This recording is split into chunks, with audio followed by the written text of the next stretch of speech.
Hear all videos here, to base be the glory. Who that what? Who that? Who that what? Who that what? Who that what? Who that? Who that what? Who that what? 28 what? Who that? Hold that what? Who that what? Free back what? Who that? Whoa. Welcome to episode 9 of Who That 242 on the Solid Podcast Network. I'm your host, Tim A. Shout out to our usual sponsors, Collect the Bear of the Bahamas, Cause Light. Used to be the Bear of the NBA, but they have a new slogan we're going to talk about next episode. And brand new to the scene, Ricardo, unique Bahamian. And I'm happy that Ricardo is joining us on this episode because we have a unique Bahamian with us. Mr. Gardiner, Speedy Stevie, gold medalist. That's me. I'm here with 194. Well, shout out to 195. They provide us with the studio. So I always like to ask my guests, where did the name come from? So who nicknamed you Speedy Stevie? Who gave you that name? I would say myself. Self-proclaimed. Yeah, so it's gonna be trademarked soon, but it's me. Yeah. And so how long ago were you? So I think I read somewhere you used to play volleyball first and you got in the track. Yeah, I used to play basketball.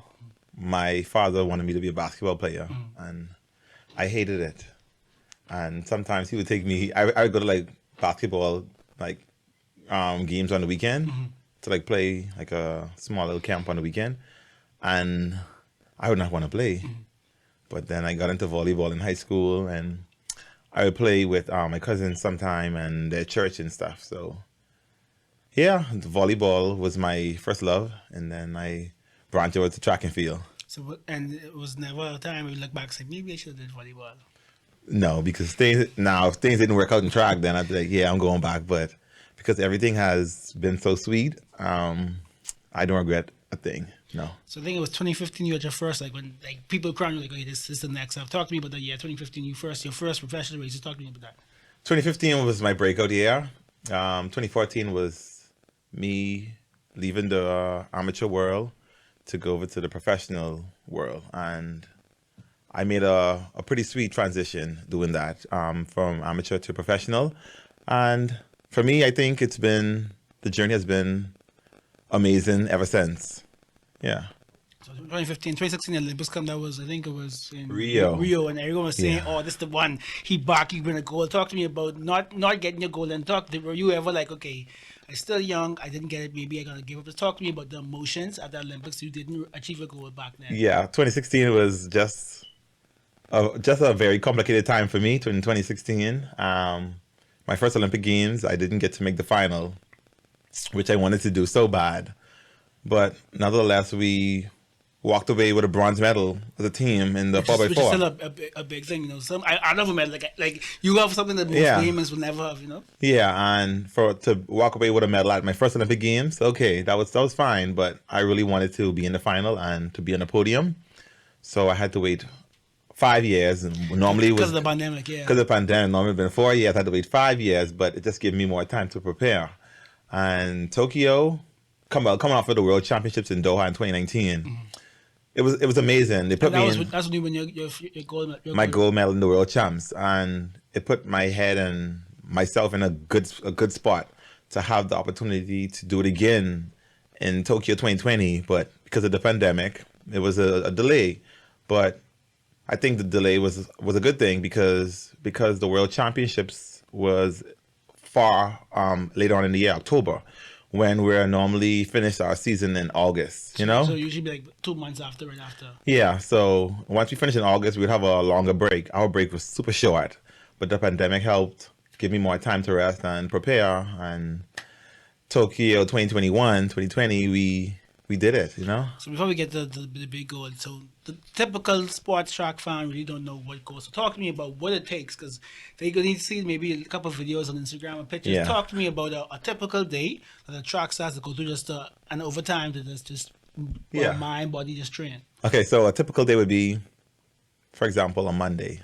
A Monday is a crazy day. A Monday is the day you pray before you step on the line, because Monday's a hard day. So coming off the weekend, we're off on Saturday and Sunday. On Monday, we're in our bag. So I would say warm-up drills, maybe a team meeting if we need one, or just let us know how the week is going to be planned and stuff like that. And just go there and we do our best, kill the workout, and do you.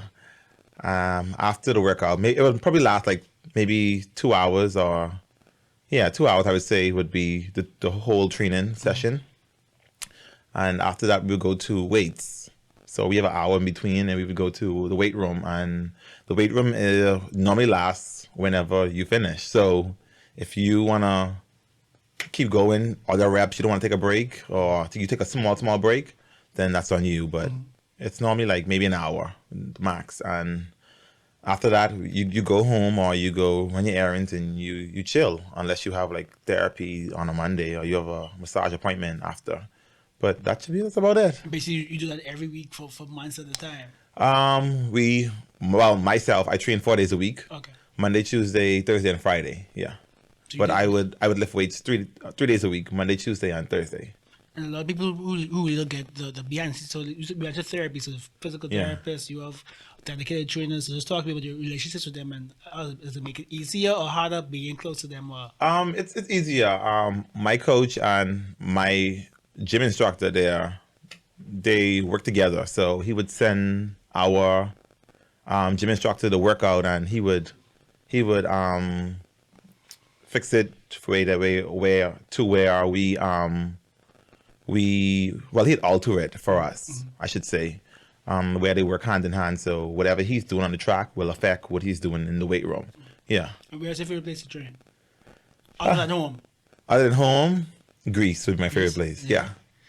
So when was that when you got to train in Greece? Oh, I go to Greece every year. Oh, so okay, before nice. Tokyo, I was in Greece for 3 weeks training. Wow, okay. And the weather was super, super nice. It was warm. It was, I would say, warm in the evening time, but in the morning time and the daytime, it was super hot. So I would train in the evening time in Greece, and the workouts was unbelievable. They're crazy. I've never done them in my life. And the times I ran, I've never run in my life.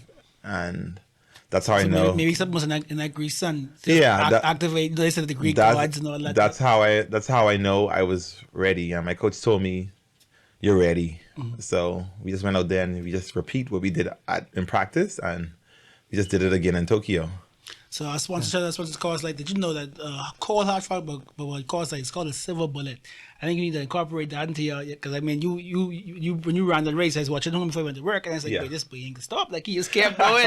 Like, I mean, it was like, so we was like a little nervous, you know. They said, baby, I hope he win, because no, we had no miles at the point. It's like, baby, this boy ain't stop and talk to me what went through your mind. When you saw the finish line and you didn't feel nobody next to you, just talk to me what's going through your mind. Okay, so we'll talk about the whole race, the start. Of course. So the final night, on the final, my start was trash. See, I wouldn't know as a regular. I wouldn't be able to tell. If you saw the video, the person in front of me, of course, well, he always runs out hard, and the person who was in the back of me, he ran up on me a bit, but I didn't panic at all because I know the type of foot speed I have, and I can hold my speed. But I kind of slipped at the block because we was held so long. And when I came out, my foot kind of stumbled. But I didn't panic. I just recovered. And the back stretch, I just did what I normally do. When you see your turn, it's like, yeah, I just went. I just went for 300 meters, and I did it. And the final 100 meters, when I saw the screen, like the big screen inside the stadium, I was actually looking at that when I was running, and I saw that I was in front. I was like, we're gonna do it right now. I was like, let's just go. Let's just keep it moving. And when I crossed the line, it felt like a burden was lifting off my shoulder, because I know, for one, 2016 wasn't it for me, you know? Yeah. I didn't get to perform at the best of my ability, where I know I could have been on the podium. But 2020, after I did it, I just felt a sign of relief, you know? Like, I competed at the highest level, and I won a gold medal, and now I'm the world and Olympic champion. That's crazy. And You know? so talk to me about Kirani, like picked up. So before I get it, is this joke? Because you're right. When you ran the semifinal, right? But I don't mean the shirt. I mean, so it's a joke where it looks when you're running, it looks like you have calm, right? Yeah. And then after the race, you just like breathe out. So they just be like, so how people blame a joke and say you faking, like you don't get tested, because in the race you look like you got like. You gliding like the same border. I mean, after the race, you sucking ass. People's like, man, Stevie just doing that so you don't get tested. No, you're gonna get tested no matter what. You can't cry, or you can come last and you still get tested. You come last. Yeah, that's how it is. People don't know. You can come last and you can still be the one that they test. And the person who win might not even get tested. Exactly. But for me, the way I run is so relaxed, like it looks like I'm not even trying. But you look like you just like, right? No, I'm not tired. I'm not sweating. The wind carrying me. That's right. So in training, my coach, he also would say, it's too easy for me. So he would tell me my time is this to make today, and when I get there, it would be a whole different time. Yeah. He would lower my time to run. I was like, you told me this is what I have to run. Yeah. But I don't pay it no mind, and I would complain, be like, what? I was like, if I don't make it, then that's on you. Or if I don't make it, then you have to put it back at the time it's supposed to be. But I would go there and I would do it. And he'd be like, see, I know what you can do. So that's why I had to alter it for you. I had to make it faster because you can make it. He can see your potential. Yeah, he know my potential. And whenever he says, Stevie, you're ready? Oh, I'm ready. I always go there and I was like, how you know I was ready? He's like, because last time you did this workout, you didn't do this, you didn't do X, Y, and Z, and this time you did it. So, yeah, I would say. But the testing part is I'm just a naturally calm person when I compete, because it's poetry in motion. And when you fight and when you start to get sloppy and you're competing, it just throws everything off your technique and but that's just the person I am, and that's what I practice: the good posture and the good facial expression. But once I'm done, then I'm done. I can pass out. I'm like I said, finished. you saw the second and Kirani came. He placed the flag on you. Did he say anything to you, or he just was like? Yeah, he said congrats, because we've been competing against each other for a while now. He's an Olympic champion also was it 2012? I think it's 2012, because when I covered Carifta in Grenada 2016. He's from Grenada, and like they treat him like he's so he's a genuinely nice guy, and I respect him so much. And but it's a good friendship. So you said earlier, and like I said, I wouldn't know this, you stumbled. What part of the training, or is it just you personally being grounded, that you could, the biggest race of your life, and you stumble, and you at that point you was able to keep your composure? So is that you? Is that a part of your training? Is it a combination? I would say it's part of myself, because I'm not gonna panic. A person can be out in front of me, or I would not panic, because I know coming home is my finish. My finish is the killer. My finish is strong, and I know I'm going to catch up. Everybody can run a 300 meters, but it's the last 100 meters and the last 50 meters is where people start to fall apart and the race starts to separate. Right. The race starts to separate. But I would say my training also, I would work on posture and training. And is that something in the other runners? Do you think that's something the other runners work on as well, or is that? They should be. If they're not, they should be. But that's just something me and my coach does. And when my arms start to get like sloppy, he would be like, okay, we work on the arms a bit more, and always remember certain things that he would tell me to remember. But And so you came home, big chunk of new flash. So came home, and you up in the World of Champions. When my daughter turns 20, like she'll be able to come home from a flight and see you up there. Like, talk to me about that. I feel like, I'm pretty sure that's priceless. Yeah, it's amazing just to see myself on the World of Champions and considered one of the greatest, and to make history. And many came before me, and I guess I'm the chosen one to set the trend for the others in the near future. So another one of our sponsors, Ricardo, the hashtag is uniquely Bahamian. What is your uniquely Bahamian like pastime? So me, I like my wife, I like Kung Frida and Sky Juice. That's my unique Bahamian. Like, what's yours? I like anything Kung. I can eat Kung salad every day. If my mother cooks food, I'll eat Kung salad, and I'll be like, I'll eat the food later. I'll eat Kung salad and go to bed. Are you sure she's be mad at you? No, she don't be mad. No, she knows from high school. She knows if I get a Kung salad on a Friday, she don't gotta worry about cooking, because I don't want it. I'm just gonna make Kung salad and relax. So you brought up your mom. So everyone knows what the mom. Everything is always like, nah, so eccentric, that's so eccentric. Sometimes they bring up free, but talk to me about the great. I only went actually my father's family is actually from Abaco. So just talk to me about the greatness of Abaco and your family and how that your upbringing. Abaco is just one big support system, and everybody in Abaco knows me, and they know the type of person I am, and they always showing support. And for my island and for my country, I would do anything, And when I came home, they really showed me how much they appreciate me and how much I made everybody happy. You see, you've been fishing. Of course, I've been fishing, but everybody showed me all the love and the support that that I need, and I thank them for it, and I give them their praises, and I'm just happy that I was able to do something for my island after devastating Hurricane Dorian. I saw a post you in Rotary, some supplies was given Yeah, this last with week. the Rotary Club, and but I just wanted to make everybody happy, and bring back joy to the island since Hurricane Dorian. So we saw you last week, a week before last week, this nice shoot with Sherrod, and Yeah. and I always seen your Adidas. I was talking about that, like Adidas, like that's a brand. Like you was younger, you went in the store, you buy Adidas. You are a brand ambassador, sponsored by like what's the official? It's everything. Brand ambassador, my sponsor. It's amazing. I've been with them 8 years now. 8. 8 years. Wow, Time okay. fly. Okay, Since that's- I was in the 12th grade, I signed my first deal with Adidas, and since then, we've been a part of the Three Stripe family. So I can't wait to get the golden. I waiting for the announce the golden Stevie something. So I can. I have like 2 pair of gold shoes they sent me, and nice. so I guess something good is coming. Okay, yeah, that'd be pretty nice. Yeah. And so you mentioned the off season. So what does a track star that will do in his off season? 'Cause I mean, you can't let your body go to waste. Like, so what's like a off season? Because we train at such a high intense level. My coach, he would let us. He said, just chill, So we enjoy life. So vacation, spend time with family, relax, tour, and just clean fun. But when it's near when time comes near to the season, off season training starting back up, he would send out an email and send us out small stuff to start. The boxing, like, okay, it's about time to wrap up now. Nah, he would just say, we're getting back soon. Okay. Here's like some small stuff to do in order to come back and at least have your breathing back in some type of order, So he would send out a few jogs for us to do and a few like 2-minute runs or a minute run, but a minute jog, I should say, just to start back. And then when we get back in full swing, then everybody be where they need to be.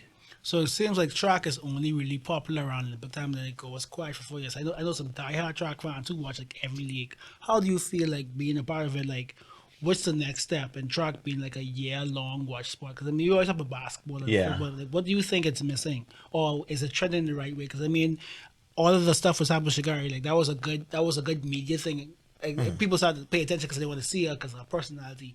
But like, I know a lot of track fans who's like, well, I just watch every league, like Diamond League, this league. What do you think is missing, or do you think you guys on the right track for the track to be like a big thing yearly? Yeah, I mean, track is like a tough sport. Like it's an individual sport, I should say.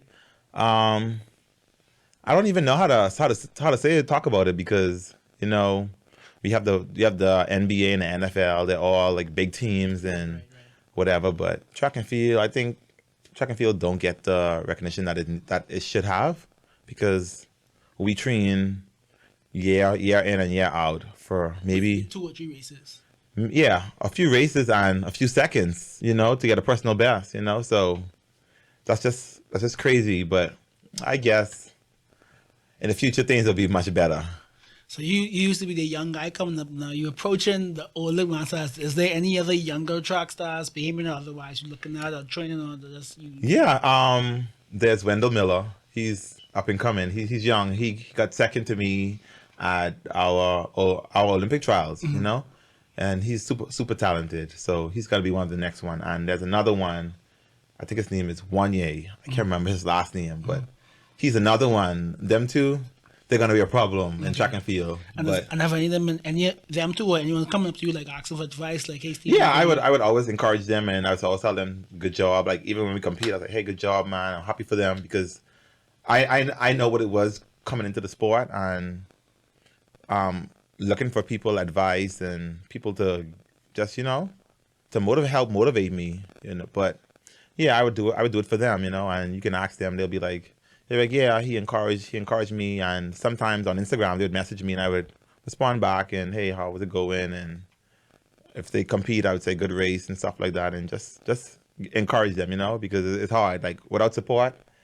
Everybody knows how support things are super tough, and when you fall apart, you give up. But yeah. So we all know your relationship with Sean. Any other titans and other sports you talk to, see like or admire like Buddy, Jonquel, you know, we just had Yeah, photograph. Jonquel is my good friend. I just talked to her this week. Well, So she's Sunday. gonna be on the next episode, either the next one or the next after. And I'm hoping she'll win the MVP. I'm pretty sure she's gonna win it. So Yeah, I'm so proud to see, you know. Yeah, she's doing very good, and we would talk from time to time. And I talked to her on Sunday. She told me she could get a flight to Nassau, but she's somewhere else, and the travel would be so long. Their season just ended Sunday. Their playoffs were started like a couple of days. So yeah, you got Jonquel and Shawnee is my good sister. So my good sock, you know. Yeah, my good sister. So yeah, I'm just. You should look at me like, why I better bring out sock.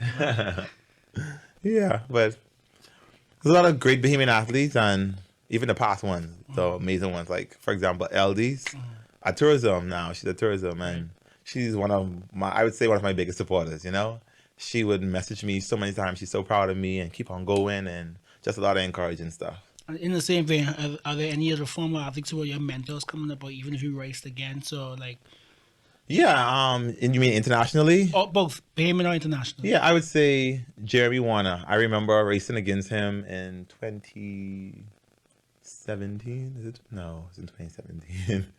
I would say 2015. Okay. Jeremy Warner. We competed in 2015. It was on the 4x4, so he won the leg on the 4x4. But later on the season, we had an open 400, and I whooped him. And during the Olympics, when I competed in the T-shirt, he messaged me on Twitter. He was like, "You're crazy. You run 44-1 in a T-shirt." And a T-shirt. So what's gonna happen for the final? Right. Yeah, but yeah, he's just amazing. And I remember growing up, watching the Olympics, he would run 43s like they were nothing. There's nothing to him, 43s, and you know, I'm just happy that I'm in the 43 club now seeing that. But yeah, he's just such an amazing talent and amazing inspiration. So you have the Olympic gold, the world gold. What else is left on your checkbox of things that Stevie wants to do? Well, Olympics is the highest level, but I just want to do it again. Do it again in Paris. Like Calix say, another one. Another one, yeah. So you mentioned earlier how you have an extra year because of COVID. Now you have an extra last year because of COVID. Yeah, so everything is back on normal schedule. So it's 3 more years. Do you think that would affect you and other athletes in any way, or? It depends on how you monitor your races. If you decide to go hard every year, or you decide to, okay, this year we're gonna back a bit. This year we're gonna pick it up. But it's just up to them and their coaching, their agency, what their plan is to do. Because basically, when you get your goal in Paris, I mean, it's Paris. So you'll be able to have 2 goals, 3 if you got the world before 30. Like that'll be like, that's amazing. Yeah, I'm trying to do what I have to do while my window is open and take advantage of the time. Yeah, and then on to my next chapter in life. Do you have any idea what that is yet? Or are you still trying to? Yeah, I would say I love real estate. If you didn't know, I love real estate and property management. Well, I do see you post a lot of scenic pictures, so I can kind of see the eye. Yeah, real estate is my thing. I love real estate and property management and stuff like that. So you can imagine being sold real estate from a 2-time going like, hey, you're gonna buy it, and just the chains clanking, Yeah, so that's what I want to do in life, and maybe something else if opportunities come along the road. I could, do multiple stuff. So thank you again for coming. He's a very busy man. All day was busy. I hope to see why soon. You're going to see. It's coming up shortly. You're going to see. Much. A gold medalist. I'm very proud of like I said, who does I say to tell the stories of our young people and doing stuff. Because everyone ain't going to be an accountant and a lawyer and doctor. You have people in sports and creators, and I'm probably doing this. I'm waiting now to see who's going to be the new youth sports and culture minister. So now we could see what happens with that ministry, and we could have 5. We can't replace Stevie, but we could have more. You can have more gold medalists and MVPs and 3-point shooters and. That's right. So thank you again. Anything else you want to say that where they can find you if they want to talk, give good words, get some advice?